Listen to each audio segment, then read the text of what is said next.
Le vrai sujet de l'élection présidentielle, c'est l'indépendance de la France.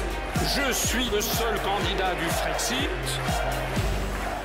Mes chers compatriotes de métropole, d'outre-mer et de l'étranger, alors que la campagne présidentielle est le moment qui doit permettre aux Français de décider en pleine connaissance de cause de leur avenir collectif, force est de constater qu'il n'y a actuellement aucun vrai débat de fond. Moi, je ne joue pas sur les émotions. Je m'adresse à votre intelligence pour que vous compreniez les problèmes de la France. Parce que je suis honnête, je ne vous propose pas de renégocier les traités européens. 60 ans d'expérience ont montré qu'il est impossible de les modifier substantiellement.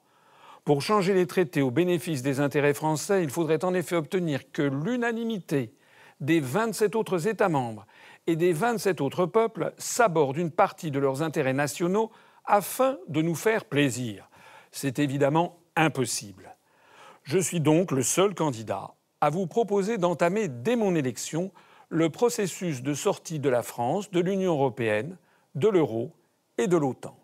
Et cela de façon parfaitement juridique et sereine, par l'application immédiate des articles 50 du traité de l'Union européenne et 13 du traité de l'Atlantique Nord. C'est ce que l'on appelle le Frexit. Les avantages du Frexit sont innombrables. En voici quelques-uns.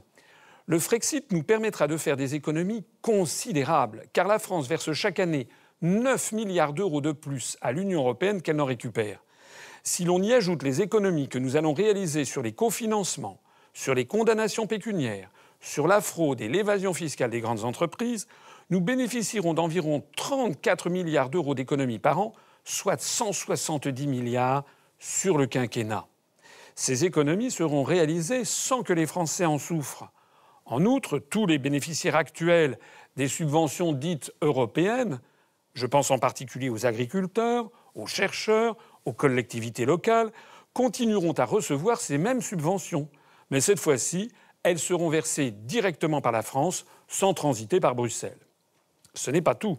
Le Frexit se traduira aussi par un allègement considérable des réglementations et donc des coûts de gestion qui pèsent actuellement sur les agriculteurs, sur les artisans, sur les TPE, sur les PME et j'en passe.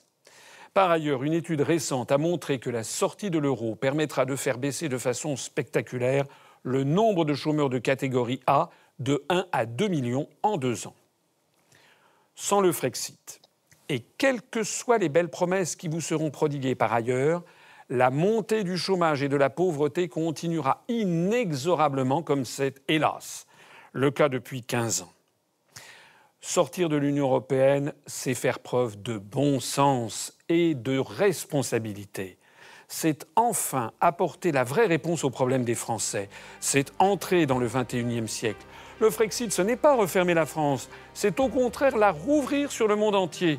C'est choisir la démocratie et la liberté.